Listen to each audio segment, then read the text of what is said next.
as I understand things now, almost all spiritual questions are part of an evolving process, you see. So when we're young, I was long before I started to meditate, I was sold on organic things and, feeding the hungry, feeding the world. And some of you may know, I went off to South America to feed the hungry world, to make the world a better place. I was full of missionary zeal for doing all that sort of thing. Incidentally, was there in South America that a little voice inexplicably said to me one day, to make whole, be whole, which has really followed me all my life.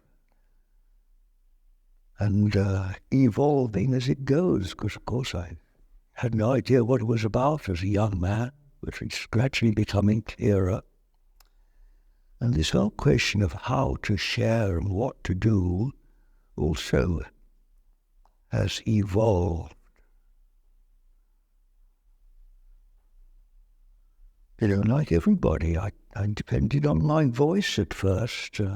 When I first started to meditate, I thought this was exactly what the church was missing, this aspect of the faith. And I went straight off to the local bishop and said I wanted to join the church to spread this news of meditation. Oh, they wouldn't have me. But see, that's how we work at that level, isn't it? Because until presence becomes clear, presence is just not enough orbit at all, is it? We're solidly, as a young man going to South America, I took my axe to fell the jungle. This is how you think there, with my strong arms. And then I thought more, working with my voice and head in meditation. And now you see I'm in front of you talking about presence. So different stages of life, Michael, and we can't be holier than we are, can we? It doesn't work. We can only be as we are when we are. There's a season for everything, as the good book says. The first gradually dawning realization that this no thing, this nothing of presence, of spirit, is actually Almighty God, isn't it? Almighty and most merciful God. And in contrast to which, what is little John Butler? So to surrender more into that becomes the most meaningful of all.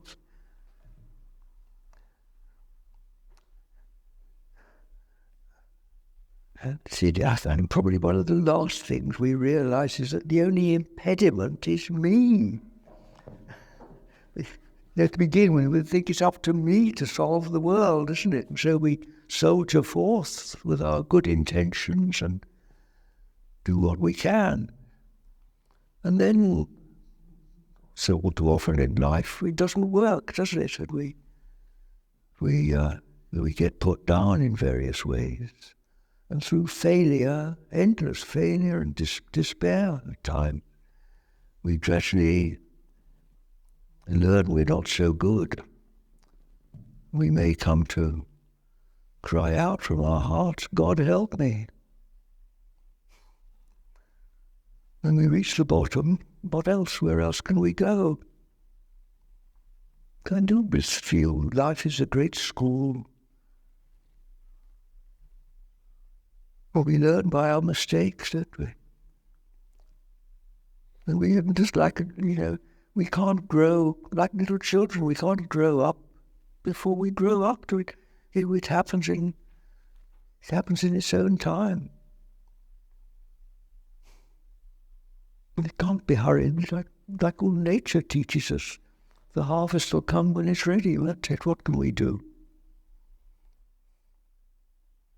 Oh no, I read holy books and knew all the answers as a young man. I used to go around lecturing on meditation. I was so keen to spread it, and I don't now. It's funny where I feel being silent is actually more use than me talking. I don't willingly put myself in this position here. I certainly didn't want to be on internet or become a public figure. I was dragged into it unwillingly. And I very readily withdraw and shut up. Because seriously, see, spirit, the real operative power in life is not this. It's not the arm of flesh or my tongue. It's spirit. This is the power behind the throne. Back to the coronation, the real power, you see, is gone. And we are just sinners, that's the truth. The one thing we can say about ourselves for sure is that we are sinners. But we don't get it for a long time, do we? We just don't get it. And of course our society perpetuates the idea that man's the answer to everything. I don't have simple answers to you, dear. Plodding along. I've not been very successful at that, my dear. I know, I've heard that instruction. Change your mind. Have you been successful? Can you change yours? Can you stop thinking bad thoughts? And good luck to you, dear. I say, it's not so easy, is it? And I get lots of usually earnest young people come to me and say, how can I get rid of my ego or something? Not so simple, is it? I'm a bit shy of spiritual recipes.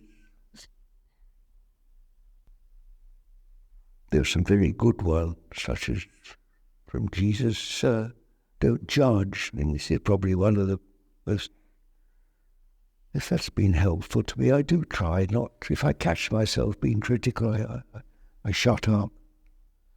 I try not to, which of course is raised the subject of acceptance, yes, it's don't judge, that's sound, a sound thing to do.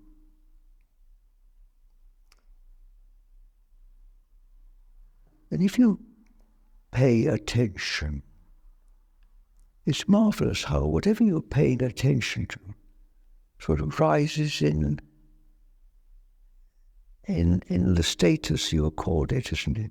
You know, if a little beetle walks across the path, and you look at it attentively, without judgment, you'll see it as something wonderful.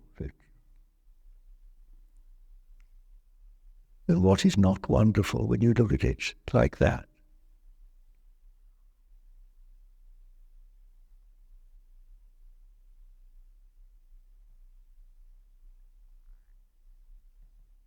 Attention is the most marvelous thing. Yeah? It's a bit like a torch, isn't it? When you shine light on something, you see ever more beauty. It's amazing. Even in the most mundane things. It's quite miraculous. Like going back to that example of Prince Charles, what transforms an ordinary man into that sort of almost supernatural.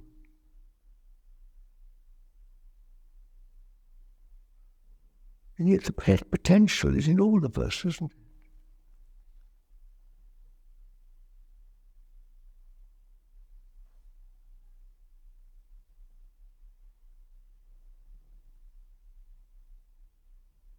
I love the phrase, to the pure, all things are pure.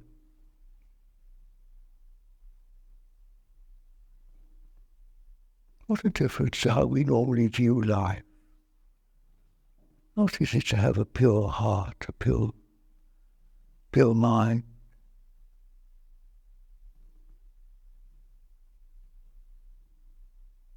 Perhaps these things the effect is to change the mind, isn't it? Rather than me trying to change my mind, which doesn't always work very well, to just be more present.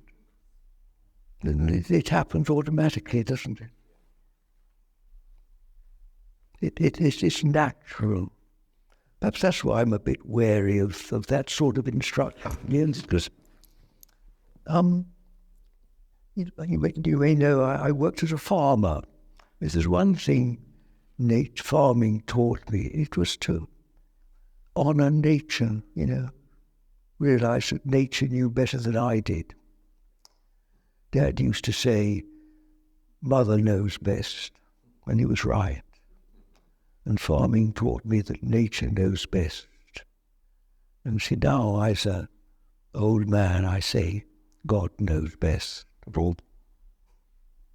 And it's somehow in that trust and somehow fallible, stupid me gets, it's me, sorry. Yes. And silly me gets,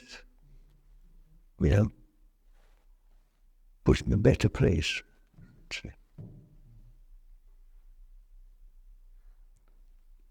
There's all talk, if I try to improve myself, it's ego. But to improve ego, isn't it? That's when it gets a bit sort of...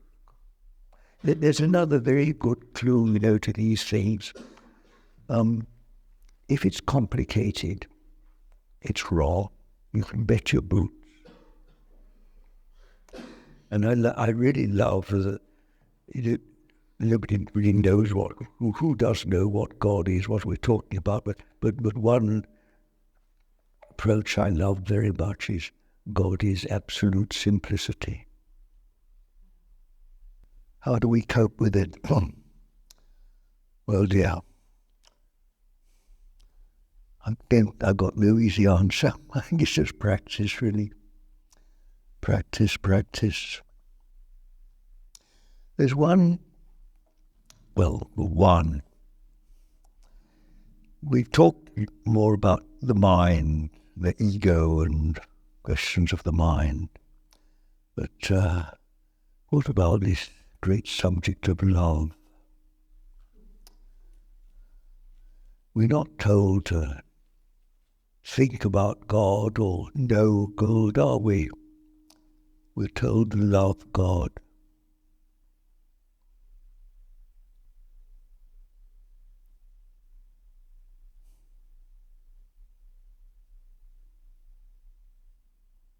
I was also thinking about that woman in the Gospels that I think she had many sins, didn't she? And she was forgiven because she loved much. Love covers a multitude of sins, doesn't it? If we look at each other with love, do we see any sins? You don't, do you? Love sees perfect. And the purer the love, the more perfect it is. We just don't see.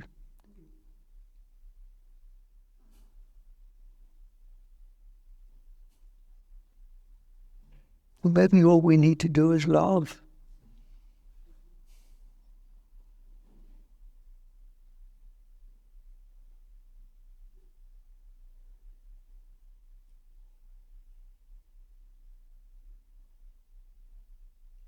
Where does love end and presence begin, or vice versa?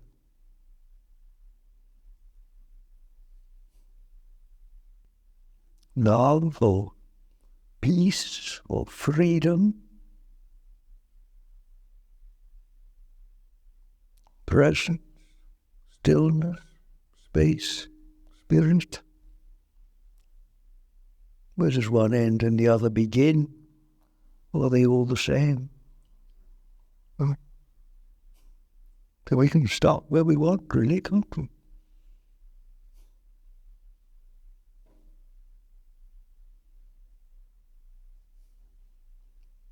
Some people seem to be more heady and others more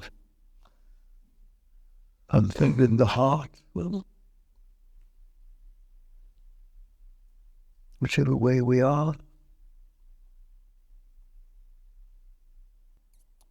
to follow our heart is good advice. Well,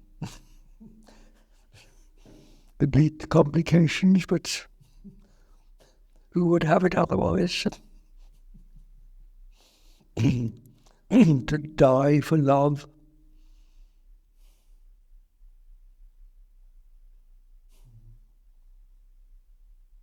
To suffer for love's sake. Who would not suffer for the beloved if that was needed?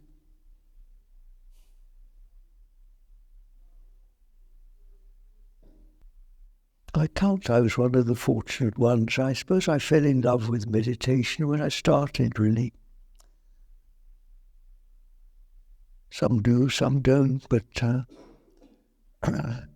sooner or later, I think most people who meditate find it's going, this rather vague thing going to the heart, whatever that means. And this opening up process, whatever it is, it's a bit like falling in love with it, the ocean of love, the everlasting arms reach out to hold us, being held. And this insatiable yearning in our hearts to love and be loved. And we search for all our lives in one person or thing or another. Some are lucky, some don't. But somehow this goes on, doesn't it? We never tire of it, really. It's with us all our lives. And as it merges in this infinite, the infinite that never says no. We all long for love that never says no. It's just that, isn't it? It's just what it is.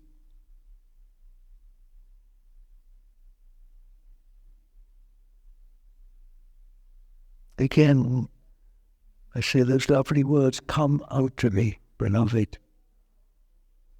Come unto me. This presence has a sort of magnetism, attraction, isn't it? It's a nice experience, isn't it? It's something we feel good in. There's this yearning in our own hearts, and there's this call from the beyond, the call from the mountains. God knows, here we've just spent a few days in the West Coast. It calls him, doesn't it? The mystic mountain calls our heart, stretches us, just it. The stars. One of the things I love to do, some of you know, every morning I go up early in the town where I live and up the hill. I go up to the local church to meditate. And through winter, there's a convenient tombstone outside the door where I can hold on and lean back and look up at the stars. I feel that's one of the best times of my day. I feel at home, drawn up then into the stars, the infinite calling, the infinite love. So all our loves on earth are really a preparation for this infinite.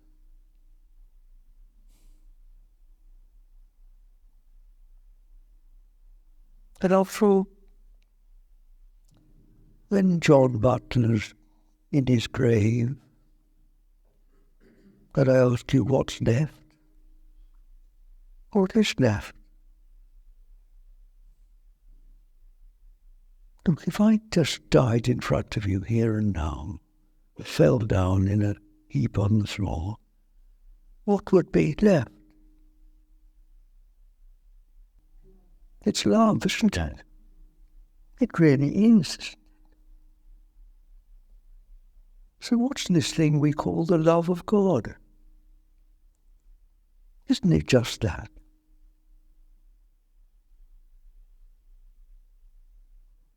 So how can I ever leave you? It isn't possible, is it? It's true, it's true, isn't it? It's really, really true. It applies to everybody, doesn't it?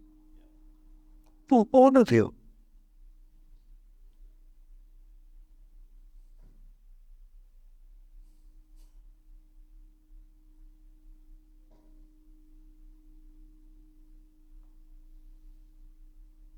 That passes understanding, but it's so simple, isn't it?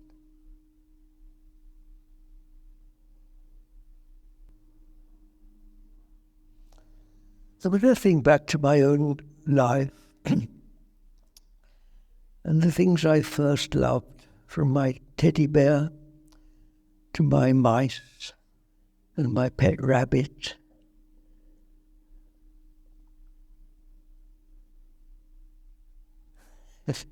my sister bring home one of her school friends, my first love, and through a long succession of beloved animals and usually hopeless yearning for unobtainable women.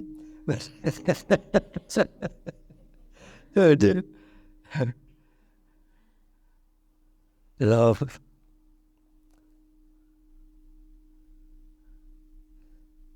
I used to think I was sort of a failure in love, but I think probably it was all blessings in disguise, because it kept stretching me up to the stars. And so gradually, I suppose love just got bigger. That was it, really. I can't tell you how much I loved my farm, but then circumstances drove me away from it.